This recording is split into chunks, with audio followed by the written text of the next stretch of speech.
mornings at 10 on News Channel 6.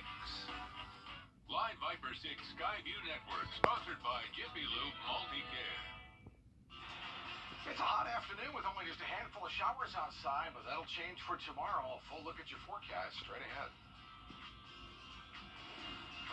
Right now on News Channel 6 at 5, an effort to get medical care to the places that need it most, where people can go for a free checkup. Also ahead, the Garden City cracking down on panhandling. We'll tell you about the new law to make that happen.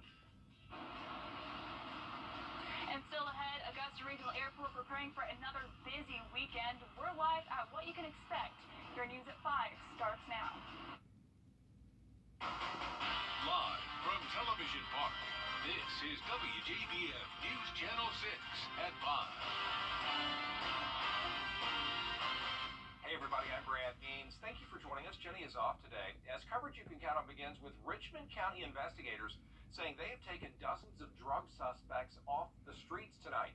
That's after an undercover operation that targeted 20 locations. 31 people are in jail. Investigators say they're part of a drug trafficking organization, and they say several agencies, including the Sheriff's Office, the FBI, and the GBI, all work together on this year-long sting. 2 people, by the way, still wanted in this. Take a look now. They are identified as Daryl Willingham and Shamar Savage. If you know where they might be, please call the Sheriff's Office or law enforcement in your area. A good place to get a checkup. There are free medical and veterinary clinics in 4 rural Georgia counties right now. News Channel 6's Mary Calkins takes a look. No appointment, photo ID, or insurance necessary at these clinics. This is the Department of Defense's Innovative Readiness Training, where more than 160 military reserves are meeting a major need in this community by providing medical care at no cost. Because they don't always get this. So not only it's rewarding to work with our fellow service people, it's also very rewarding to work with the community and knowing you're making a difference in that community. They came together from all across the country. When they're not in uniform, they work in fields from dentistry, nursing, to even a high school science teacher. And this week, they're in rural Georgia communities providing medical, dental, vision, and veterinary services.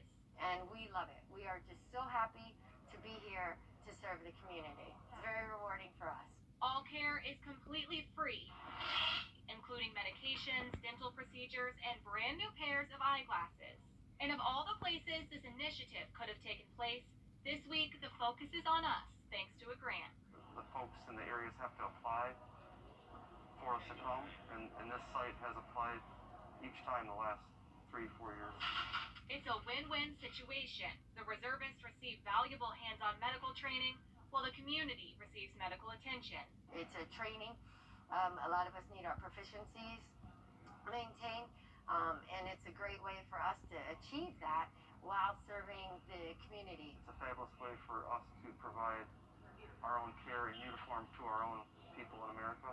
These services are available in Warren, Hancock, Burke, and Jenkins counties through June 17th on a first-come, first-served basis. And I'll have more information for you on our website, wjbf.com. In Burke County, Mary Calkins, WJBF News Channel 6. One person is dead after a crash on Old McDuffie Road. It happened just before 11 last night near Wynn Road. According to the Richmond County Sheriff's Office, a vehicle was traveling south on Old McDuffie when it left the road and hit several trees. The driver died there at the scene, identified now as 44-year-old Bernard Wells of Hepzibah. An Augusta on-ramp is back open after a tractor-trailer carrying chickens overturned. There you see the mess this morning at the Bobby Jones flyover ramp right near I-20 eastbound. Nobody was hurt. No humans were hurt. The ramp was shut down for hours, though, as crews worked to clean everything up. No word yet on what caused that truck to turn over. When travel is picking back up around the country, the Transportation Security Agency screened nearly 2 million people on Sunday at airports, the most they've screened in months. And Augusta Regional Airport is joining the party, too. Very busy these days, as you will soon see from News Channel 6's Chloe Salsameda. Live in Bushfield right now, where it's not so quiet these days out there, Chloe. No, it's not. A look around the airport, and it is getting really busy today. Their cars are lined up, ready to pick up all the passengers, and And to put into perspective for you, back in January, travel was down by more than 50%. But with more people vaccinated, that number is down to 3% today. Our decrease in payments, are getting better month by month. So we hope by the end of the year we're kind of leveled out and back to where we were. We are actually higher than the national percent of returning travelers.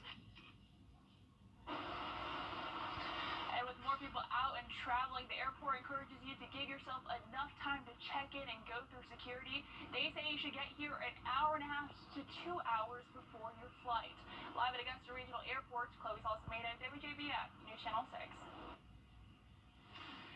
And let's take a look outside. We have to be able to be there for them and get them a jump start. Everybody needs a start in life, so we love to continue to help.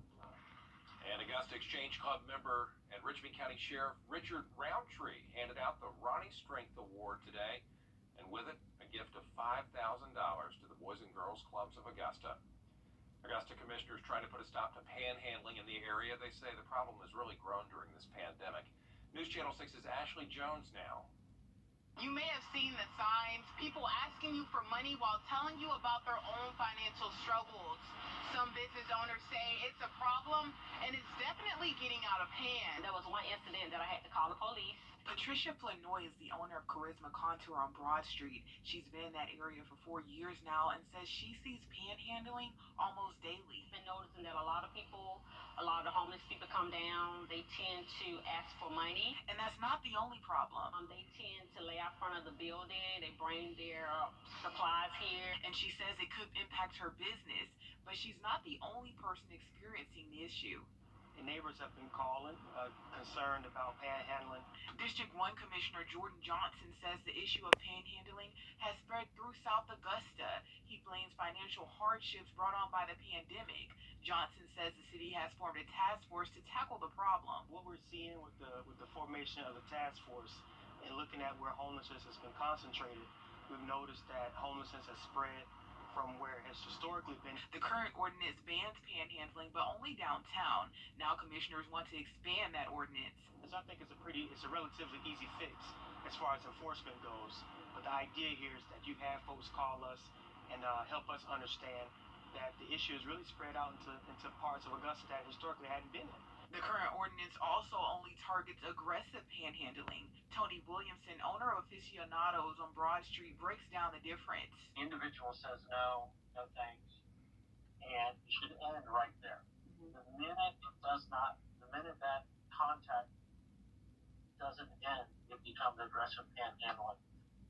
It could escalate to, oh, come on, I just saw you eat at such and such restaurant. Commissioner Johnson says the increase in panhandling is a part of a bigger issue. Panhandling speaks to the need to have services in place to get folks what they need. Now, commissioners expect to present this amended ordinance by Tuesday. We'll keep up with this story and let you know when a decision is made. Here in Augusta, Ashley Jones, WJBF, News Channel 6. Coming up, a new house